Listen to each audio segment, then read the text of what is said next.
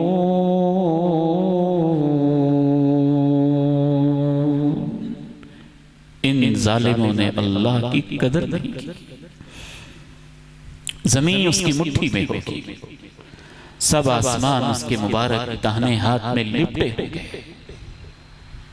वो पाक है, वो बुलंद है, उन शिरक की तमाम किस्मों से जो लोग उसके साथ शिरक कर रहे हैं। ऐ ईमान वालों, आपने तो दुनिया को समझाना था, आपने तो लोगों को रब की तरफ बुलाना था, और आप खुद ही शिरक की दलदल में फंस गए। आपके सीनों में तो तौहीद की अमानत थी, आपके पास तो ला इलाहा इल्लल्लाह का कलमा सबसे बड़ी जिम्मेदारी थी। इस तौहीद के लिए तो पैगंबर मारे खाते रहे, आसिया को जमीन पे लटाया गया और उसके जिस्मों में कील गाड़े गए। इस तौहीद के लिए तो अल्लाह के प्यारे नबी के दंदाने मुबारक शहीद हुए, बदरो ओहद के मार के बपा हुए, ताइफ की वादियों में आपकी एड़ियां लहूलुहान हुई, और इसी के ऊपर तुम समझौता करके बैठ गए। दूसरों की महफिल में जो शिरक की दलदल में फंसे हुए, तुम उन्हीं के हमनवा हो गए और उन्हीं की बोलियां बोलने लगे, और शिरक की तवील करने वालों को तुम शेखुल इस्लाम और पता नहीं क्या कुछ कहने लगे। शर्म तुमको मगर नहीं आती है। तौहीद की अमानत है आपके सीनों में, इसको समझें, इसको समझाएं और इसके लिए खड़े हो जाएं। इसी में हमारी इज्जत है, इसी में हमारी जिंदगी है, इसी में हमारी दुनिया है, इसी में हमारी आखिरत है। व आखिरु दावाना अनिल हम्दुलिल्लाहि रब्बिल आलमीन।